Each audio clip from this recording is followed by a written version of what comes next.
জম্মুতে একটি বিশেষ অনুষ্ঠানে যোগ দিতে গিয়ে অপ্রত্যাশিতভাবে ট্রাফিক পুলিশের মুখোমুখি হয়েছেন বলিউড সুপারস্টার অক্ষয় কুমার।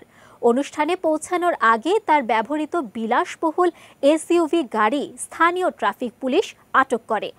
জম্মু ট্রাফিক পুলিশের এক কর্মকর্তা বলেন, স্থানীয় আইনে গাড়ির কালো কাচ ব্যবহার সম্পূর্ণ নিষিদ্ধ, কিন্তু অক্ষয়ের গাড়িতে এমন কাচ লাগানো ছিল যা বাইরে থেকে ভেতরের দৃশ্য দেখা যায় না। এ কারণে গাড়িটি জব্দ করা হয়। পুলিশ কর্মকর্তা আরও জানান, আইন সবার জন্য সমান, যেই হোক না কেন তারকা বা সাধারণ নাগরিক কোনো ব্যতিক্রম নয়।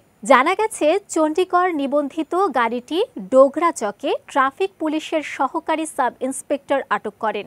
নিয়ম অনুযায়ী বাইরে থেকে ভেতর দেখা না যাওয়ার মতো কাজ বা গাড়িতে যে কোনো ধরনের অবৈধ পরিবর্তন রাজ্যে অনুমোদিত নয়। ঘটনার পর গাড়ি থেকে কালো কাচ সরানোর নির্দেশ দেওয়া হয়েছে এবং প্রয়োজনে জরিমানা গুনতে হতে পারে অক্ষয় কুমারকে। তবে এ ঘটনার কারণে অভিনেতার অনুষ্ঠানের কাজে কোনো সমস্যা হয়নি।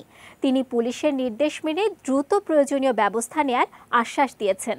অক্ষয় কুমার শুধু বলিউডে নয়, ভারতীয় চলচ্চিত্র জগতের অন্যতম শীর্ষ অভিনেতা হিসেবে পরিচিত।